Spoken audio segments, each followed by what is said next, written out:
नमस्कार, मैं हूं अखिलेश पांडे और आप देख रहे हैं सी न्यूज़ भारत। वक्त हो चुका है न्यूज़ बुलेटिन का। खबरों के इस बुलेटिन में सबसे पहले हम बात करेंगे फिरोजाबाद की, जहां नगर निकाय को लेकर गोष्ठी का किया गया आयोजन। आगे चर्चा करेंगे सोनभद्र की, जहां पोलिंग पार्टियों को किया गया रवाना, कल होगा मतदान।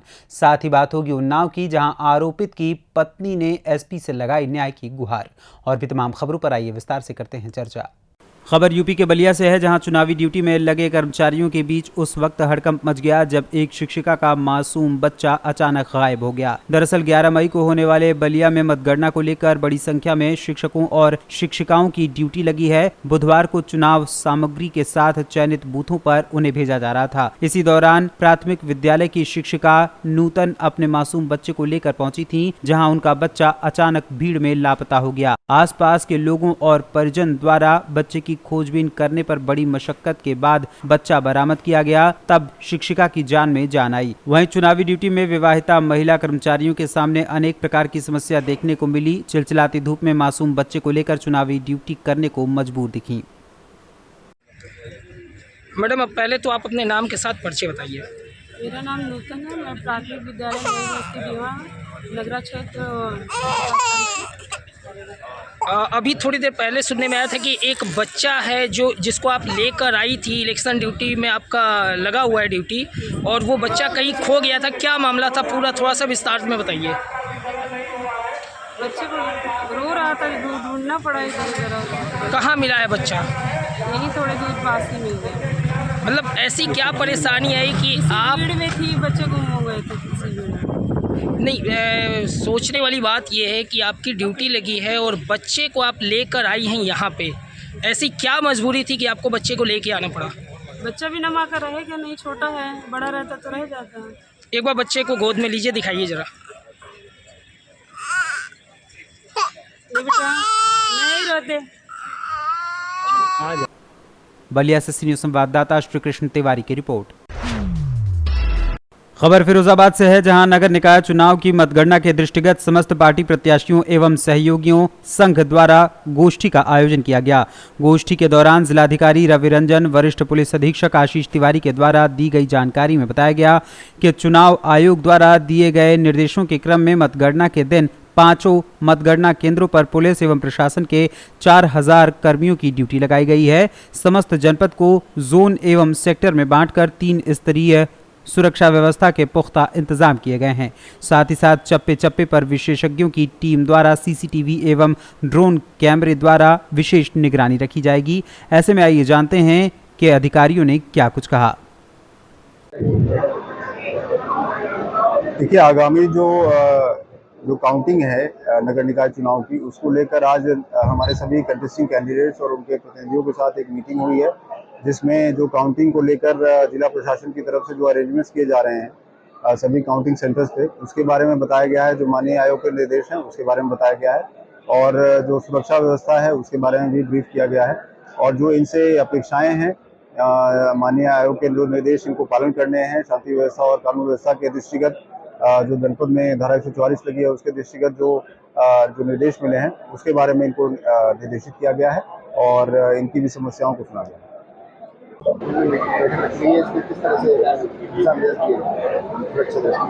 देखिए, मतदान जो है वो सकुशल संपन्न हुआ। अब जो मतगणना है उसके लिए संवाद और सुरक्षा 2 चीज़ों पर हम लोग फोकस कर रहे हैं, जिसमें आज संवाद के क्रम में जितने भी हमारे कैंडिडेट्स थे सभी को बुलवा के मैंने और डीएम सर और जो प्रशासन पुलिस के अधिकारी है सभी ने ब्रीफ किया है। जो डूज एंड डोंट्स हैं इलेक्शन कमीशन की जो गाइडलाइंस हैं उसके बारे में सभी के बारे में बताया गया है। इसके अलावा जो जिले की टोटल फोर्स है लगभग 4000 के आसपास पुलिसकर्मी है, तो वो सभी लोग जो है मतगणना ड्यूटी में लगेंगे, जिसमें खासतौर से जिस तरह से मतदान के दिन में जितनी हमारी मोबाइल कंपोनेंट थी जोन और सेक्टर में पूरे जनपद को बांटा गया था, उसी तरीके से बांटा जाएगा। 144 लगी हुई है, उसमें 5 या 5 से ज़्यादा आदमी इकट्ठे नहीं होंगे। उसके लिए पूरी व्यवस्था की जा रही है कि लगातार जो गाड़ियाँ घूमती रहेंगी, और उनको देखते हैं पीआरवी को भी इसमें एक्टिवेट किया गया है। इसके अलावा जो मतगणना केंद्र है उसमें त्रिस्तरीय सुरक्षा व्यवस्था कि उसमें 3 लेवल पे चेकिंग करके, और जो केवल अधिकृत लोग होंगे उन्हीं को केवल अलाउ किया जा रहा है।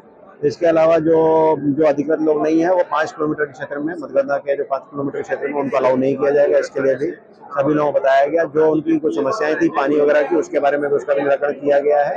और कुल मिलाकर जो प्रशासन और पुलिस है वो मतगणना को सकुशल संपन्न कराने के लिए, पारदर्शी रूप से संपन्न कराने के लिए फिरोजाबाद से न्यूज संवाददाता सन्नेश कुमार गुप्ता की रिपोर्ट। खबर कैमूर से है, जहां जिले के कुदरा थाना क्षेत्र अंतर्गत पुरैनी बालूघाट से गुप्त सूचना के आधार पर कैमूर थाना अध्यक्ष संजय कुमार के द्वारा माइनिंग इंस्पेक्टर को सूचित करते हुए अवैध बालू खनन के आरोप में 5 लोगों पर प्राथमिकी दर्ज करते हुए 2 लोगों को गिरफ्तार कर अवैध खनन के कार्य में एक बालू लदे ट्रैक्टर को जब्त किया गया। साथ ही कुदरा प्रखंड के विजय राम पिता कोमल राम एवं जंग बहादुर राम पिता स्वर्गीय अयोध्या राम दोनों गंगवलिया के रहने वाले थे, जिसे गिरफ्तार कर कार्रवाई की जा रही है। कैमूर से न्यूज संवाददाता ओम प्रकाश तिवारी की रिपोर्ट। खबर सोनभद्र से है, जहां जिले की 10 निकायों में चुनाव कराने के लिए बुधवार को पोलिंग पार्टियों को रवाना किया गया। इसके लिए तहसील मुख्यालय पर बने रवानगी स्थल पर तैयारियां की गई थीं, जहां पोलिंग पार्टियों को सही जानकारी व उनके सहयोग के लिए निकाय और वार्डवार काउंटर बनाए गए थे। प्रभारी अधिकारियों को भी तैनात किया गया था। मतदान सामग्री लेने के बाद पोलिंग पार्टियां यहीं से निर्धारित रूट के वाहनों पर सवार होकर अपने अपने बूथों के लिए रवाना कर दी गयी। इस दौरान रॉबर्ट्सगंज तहसील डीएम चंद्र विजय सिंह, एएसपी कालू सिंह व एसडीएम शैलेंद्र मिश्रा मौजूद रहे। आज पोलिंग पार्टियां से रवाना हो, कितनी पोलिंग पार्टियां रवाना, क्या क्या व्यवस्था है? आज जनपद सोनभद्र में जिस तरह से कल निकाय का इलेक्शन है, तो हमारी 4 जगह से पोलिंग पार्टी रवाना हो रही है। 10 नगर पंचायत नगर पालिका है और यहाँ आज हमारा जो पॉलिटेक्निक है, यहाँ से चुरगुरमा हमारी नगर पंचायत और नगर पालिका परिषद रॉबर्ट्सगंज उसकी पार्टी रवाना हो रही है। और नगर पालिका परिषद रॉबर्ट्सगंज में 75 बूथ हैं और यहाँ पे भी चुरगुरमा में भी 15 बूथ हैं। उनकी सभी पार्टी आ चुकी है। पीठासीन भी 100% उपस्थित हैं और वितरण भी लगभग 60% से ऊपर रॉबर्ट्सगंज में और यहाँ पे चुरगुरमा कंप्लीट हो चुका है। और सेक्टर मजिस्ट्रेट अभी सभी अपनी पार्टी को लेते हुए अब यहाँ से रवाना होना शुरू करेंगे। और कल का जो इलेक्शन है उसके लिए सभी पार्टियां आज शाम को पहुंचेंगी। सेक्टर मजिस्ट्रेट्स जो हैं उनको जोनल को उनको सभी को निर्देश दिए गए थे। कल ब्रीफिंग भी पुलिस के साथ में हो गई है और कानून व्यवस्था को के पूरी व्यवस्था है, चुस्त व्यवस्था है और सभी लोग अलर्ट हैं और बहुत अच्छे से इलेक्शन कराने के लिए हम लोग प्रतिबद्ध हैं। सभी पार्टियां आज शाम को पहुंचेंगी और कल सुबह 7 बजे से मतदान स्टार्ट होगा शाम के 6 बजे तक। और उसके लिए सभी सेक्टर मजिस्ट्रेट, जोनल मजिस्ट्रेट लगाए गए हैं, सुपर जोनल मजिस्ट्रेट भी लगाए गए हैं। हम लोग भी लगातार फील्ड में भ्रमणशील रहेंगे और बहुत शांतिपूर्वक तरीके से मतदान संपन्न कराएंगे। सर, हम जिस तरीके से सेंसिटिव जो जोन है उसमें किस तरह की क्या व्यवस्था रहेगी, कितने मतदान स्थल है? अभी हमारे 25 के आसपास अति संवेदनशील बूथ हैं और 3 अति संवेदनशील प्लस हैं। इन सभी पर कैमरे की व्यवस्था है, सीसीटीवी की व्यवस्था है, हमारा वीडियोग्राफी की व्यवस्था की गई है। और कुछ बूथ ऐसे हैं जहाँ पे सीधे वेबकास्टिंग के निर्देश दिए हैं, तो उसकी व्यवस्था हो गई है। हर नगर पंचायत में एक बूथ पिंक बूथ भी रखा गया है जहाँ पर वो स्पेशली महिलाओं के लिए है, उसकी भी पूरी तैयारी हो गई है ताकि किसी की भी महिलाओं कोई भी आए तो उसको कोई दिक्कत ना हो। तो सारी सोनभद्र से सी न्यूज संवाददाता कुमधज चौधरी की रिपोर्ट।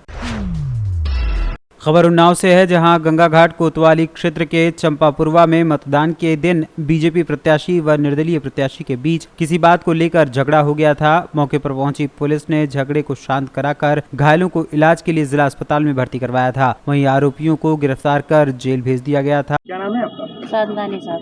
आप एसपी ऑफिस आई हैं, क्या है पूरा मामला?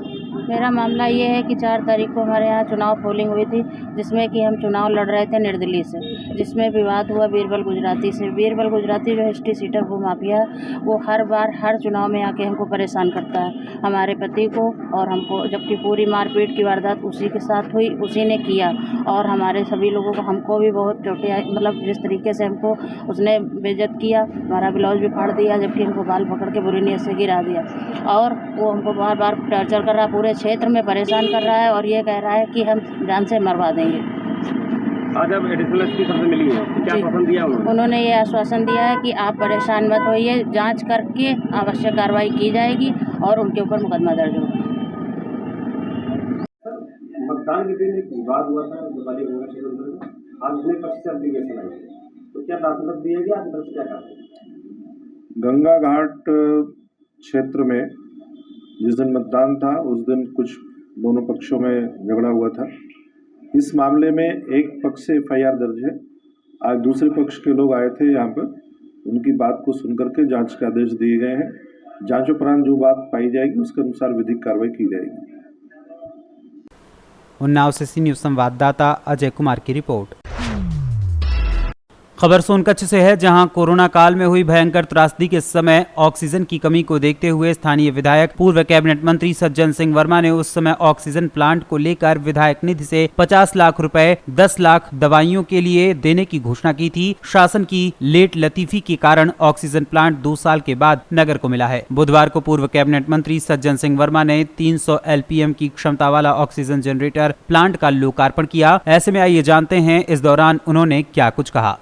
देखिए, कोरोना काल में हजारों लोगों की मृत्यु हुई, उनका विधानसभा में तमाम लोगों की मृत्यु हुई। एक बड़ी डिमांड थी लंबे अरसे से कि इतने बड़े हॉस्पिटल में ऑक्सीजन प्लांट नहीं, ऑक्सीजन की कोई व्यवस्था नहीं है, इसलिए तत्काल 50 लाख रुपए मैंने ऑक्सीजन प्लांट के लिए और 10 लाख रुपए देवास में दवाइयों के लिए दिए थे। जो दुर्भाग्य है कि इतनी राशि देने के बाद भी 2 साल के बाद ऑक्सीजन प्लांट का शुभारम्भ करने का अवसर मिल रहा है।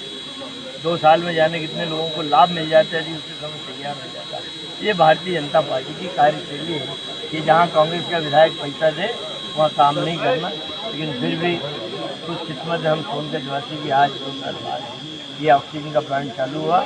ईश्वर से कामना करता हूँ कि ऑक्सीजन की कमी से किसी की जान न जाए। सर भैया, दूसरा सवाल सोनकच्छ देवास से सी न्यूज़ संवाददाता साजिद पठान की रिपोर्ट।